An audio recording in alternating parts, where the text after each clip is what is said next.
Hey, all you fine YouTube folks. So today, January 21st, 2024, it's freezing cold out. It's like 19 degrees. But if you saw the other videos that I did, we just got the Austin XL Onyx series pellet smoker, and we're going to make some ribs today. Thought I'd bring you along for that. So we're going to start by trimming off some of the unessentials. So we're just going to kind of clean this up, get rid of all this fat that I don't want to ingest, you know, at my age. Throwing caution to the wind is not advisable. Been lucky so far, no real medical issues.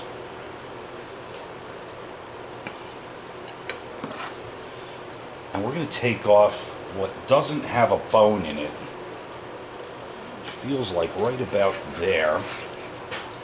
And we're going to use that for something else, maybe a breakfast. But yeah, I want to get this membrane off of here because that blocks seasoning and it's just too chewy. But it looks like this might be a challenge. Normally I'd use a butter knife or something similar. Get under here and kind of lift it up. And then peel it off, but I'm going to need a piece of paper towel because it's so slippery. And once we get this off, then we're going to put our rub on, and I'll give you a heads up as to what I like. And of course, if you're making ribs, they're your ribs, so you season them the way you want. Boy, this is really difficult. It's normally not quite this difficult to get the membrane off.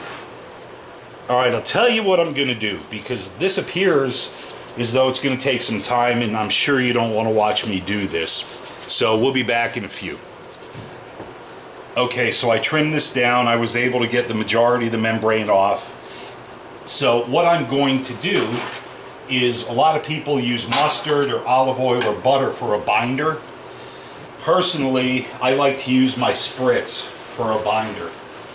And basically my spritz is pineapple juice, olive oil, cranberry juice, a little bit of cooking wine, and apple cider vinegar, but just a little bit of that because that'll throw your flavor all whack. So we're going to get this. I should mention that I did pat this down, the meat, with paper towel to get rid of whatever they put on it in the store to make it look pretty. Really don't want to be eating that. And the rub that I'm going to use is kind of like my own thing. Basically, this is, and I've got it all right here, it's salt, garlic, paprika, rosemary, granulated onion, and black pepper. It's probably just like everybody else's, with the exception of maybe the rosemary. But we're going to put this in the grill once it's ready to go for about 2.5 hours at 225. And we'll spritz it every 30 minutes or so. And then we're going to take it out and we're going to put brown sugar, honey, tin foil, and then we're going to put it back in the smoker for about another hour and a half. Once that's done, we're going to bring it out of the tin foil. I'm going to glaze it with my homemade barbecue sauce, both sides, and then it's going to go back in the smoker for about another 30 minutes. So let's get the rub on.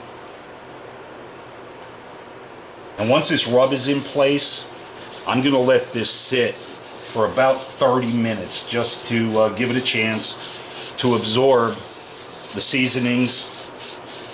And we want to make sure we get the edges.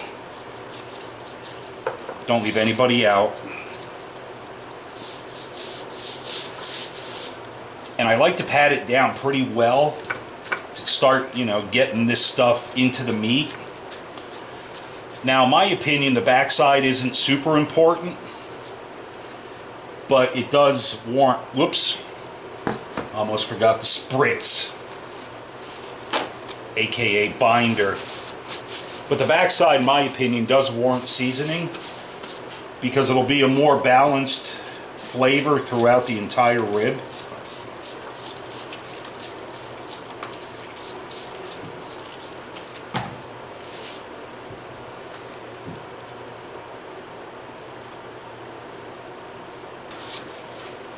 But the key to this is get your rub everywhere.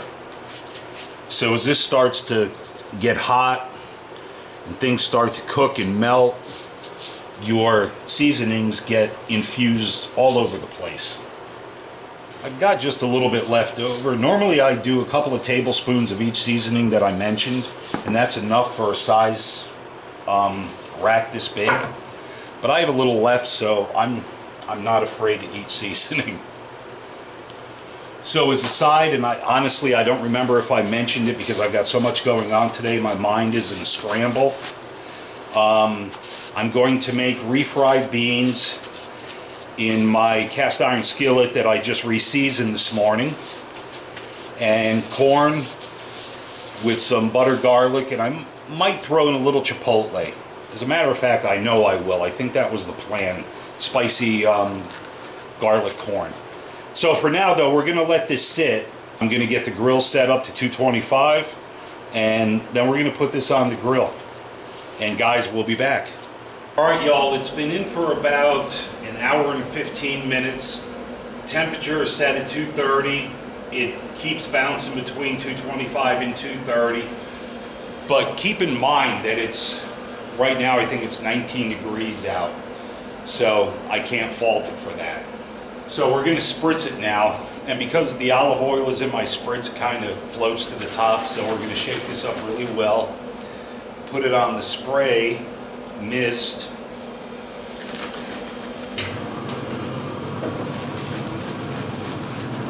And yeah, this is looking really, really good.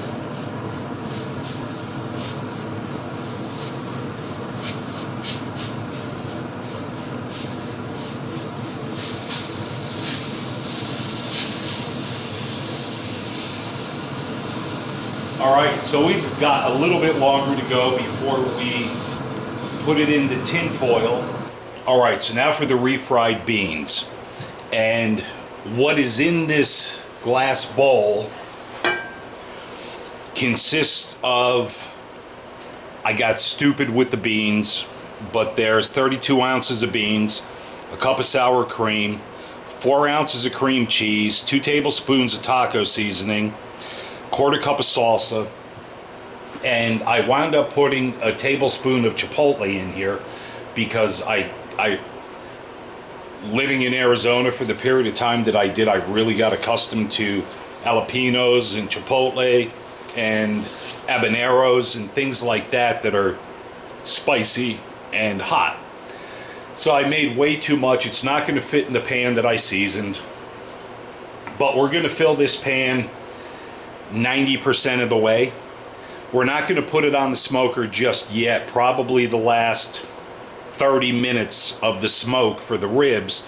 This pan will go in there as well over the hot side because there's a lot of liquid in here and I want that to cook off. This needs to get thick. And once this is done cooking, then I'll put the Mexican blend cheese on top and just kind of let it melt into it. So this should be really good. This is looking awesome. I opted to not use any butter, but what I am going to do is spritz it down before we wrap it in the tin foil. And then I'm going to sprinkle on some brown sugar.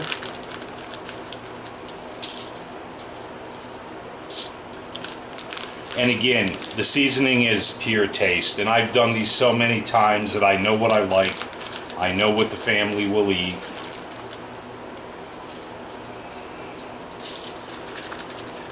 And it may seem like a lot, but it probably is. And now we are going to put honey on it. And then this is going to go back into the smoker at 230 degrees today because it's cold for another hour and a half or so. And it is getting late, so I need to expedite.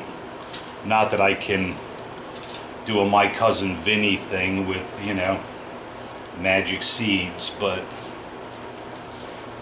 so this will go in for an hour and a half, and then we're going to pull it out, and then we're going to baste it with, I think I already showed this, my homemade barbecue sauce and my little cheapo brush.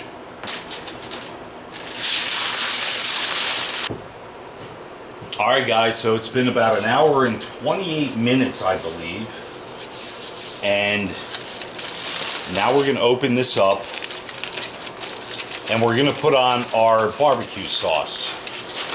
OMG, look at that. This is phenomenal.